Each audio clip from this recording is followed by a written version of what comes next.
So మల్లెమాలతో association. మల్లెమాలతోనా? Association అంటే?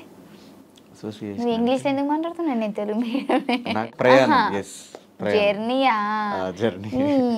జర్నీ నీకు అసలు ఇంగ్లీష్ ఇంత కూడా రాదా? రాదు అంటే రాదు అంటే మరీ అంత కదా. I know English, I eat English, I talk English, but అలా ఐ చేసావు డోంట్ కాబట్టి అండర్స్టాండ్ పోనీ. English. Okay. Okay, so journey అని అంటే మంచి జర్నీ. అసోసియేషన్ అను ఎందుకబ్బా? అను ఒకసారి. నేను చిన్న చిన్న పదాలు నేను చెప్పా. ఒక్కసారి చెప్పరా? అసోసియేషన్. ఓకే ఓకే, సో మల్లెమాలతో అసోసియేషన్ ఎట్లుందంటే it's very nice journey.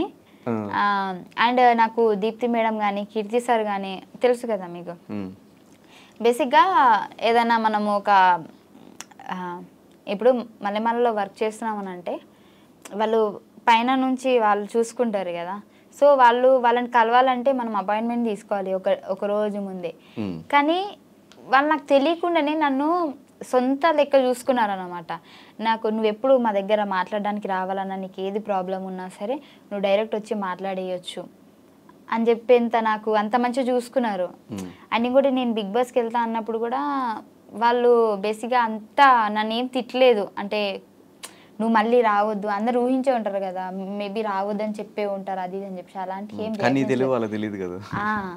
So నీ లైఫ్ నీకు మంచి జరుగుతుంది అంటే మేము ఖచ్చితంగా ముందుంటాం. బట్ అండ్ ఇంకోటి చెప్పాలంటే ఈ జర్నీలో కరోనా టైంలో నాకు పటాస్ ప్రవీణ్కి నెలకి ఇన్ని డబ్బులు ఇచ్చారు వాళ్ళు, మల్లెమాల వాళ్ళు. బేసిక్గా ఇది ఎక్కడ ఎవ్వరికి తెలియదు అనుకుంటా. నాకు తెలిసి వాళ్ళు ఎంత మంచి వాళ్ళు అంటే, మేము అంటే మా గురించి తెలుసు వాళ్ళకి, మా సిచ్యువేషన్ తెలుసు, మా ఫ్యామిలీ సిచ్యువేషన్ తెలుసు. సో అందరు ఖాళీగానే ఉన్నారు కరోనా టైంలో, అందరూ సఫర్ అవుతున్నారు. కానీ వాళ్ళు మమ్మల్ని వాళ్ళ సొంత అని అనుకొని మీకు మేము ఉన్నామని చెప్పేసి నెలకి శాలరీ అకౌంట్లో వేసేసేవాళ్ళు. Super super. సో నన్ను అంత బాగా చూసుకున్నారు. అండ్ ఇంకోటి వాళ్ళ మాటలు కానివ్వండి, వాళ్ళు ఇచ్చే సపోర్ట్ కానివ్వండి చాలా బాగుంటుంది. నాకు చాలా ఇష్టం. బేసిక్గా నేను అక్కడ మల్లెమాలలో ఉన్నానంటే నాకు ఒక సేఫ్ ఆ ఫీలింగ్, అంటే నాదే అన్న ఫీలింగ్ వస్తుంది, మనోళ్ళు అన్న ఫీలింగ్ వస్తుంది.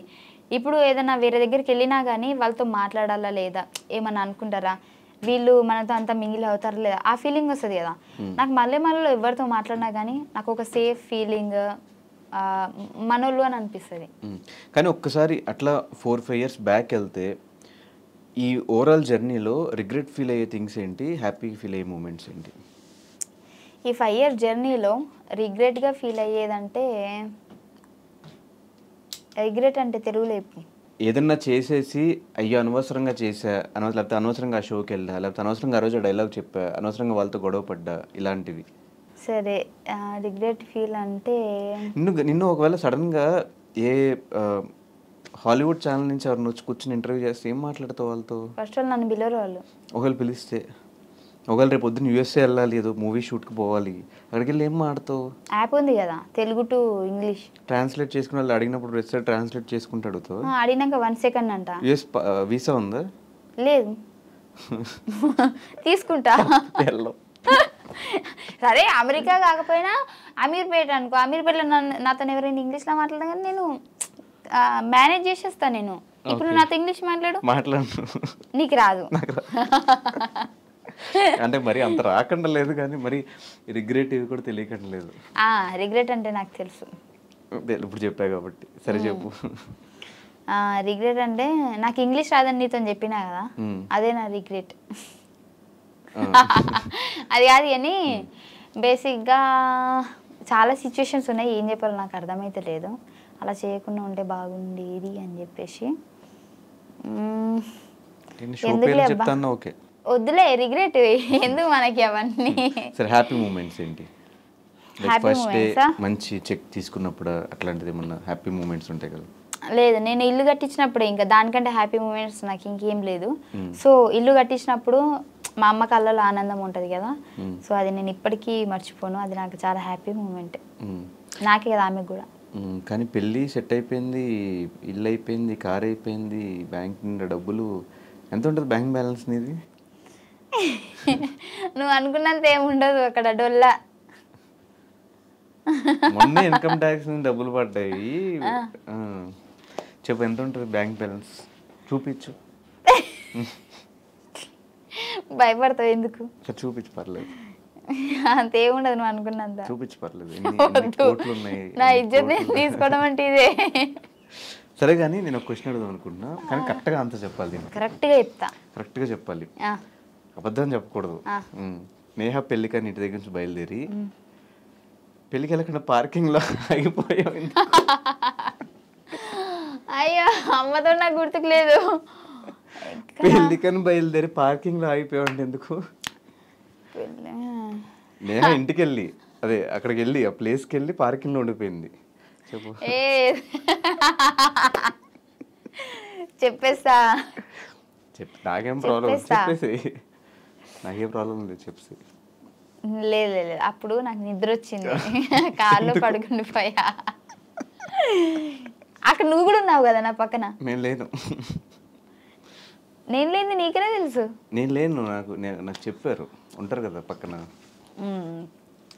సో ఏం చెప్పాలి, వద్దులే మళ్ళీ బాధపడతారు అందరూ. పైమా నువ్వే నానంటారు. తర్వాత నేహ ఫోన్ చేయలేదు. ఫోన్ చేయలేదు ఆమె, అసలు ఫోన్ కాదా ఏం లేదు అసలు ఆమెకి, అది గుర్తుకే లేను అసలు.